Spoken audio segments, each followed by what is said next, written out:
आणि हे लोक ह्या आज नाही, जसं छत्रपती शिवाजी महाराजांच्या काळामध्ये जे औरंगजेबचं आक्रमण या भारत भूमीमध्ये झालं, तर हे लोकांनी त्याचं समर्थन केलंय आणि आजही ते चित्र महाराष्ट्रामध्ये देशामध्ये पाहायला मिळतं. त्यामुळं ज्या माझ्या हिंदू समाजाच्या लोकांना हीच विनंती असणार आहे की कुठंतरी आपण देखील डोळे उघडले पाहिजे, हे पाहिलं पाहिजे की कोणाचं समर्थन करताय, ते कोणत्या महिलेचं समर्थन करताय. ज्या महिलेनी या महिलांना बळजबरी केली, या महिलांना कुठंतरी त्यामध्ये कुठंतरी वेगवेगळ्या आमिषानं त्यांना बळी पाडलं, अशा या महिलांना समर्थनाच्या करता हे लोक येत आहेत.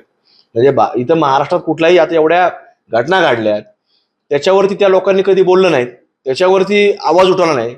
वेगवेगळे प्रश्न भारत देशामध्ये त्याच्यावर आवाज उठवला नाही.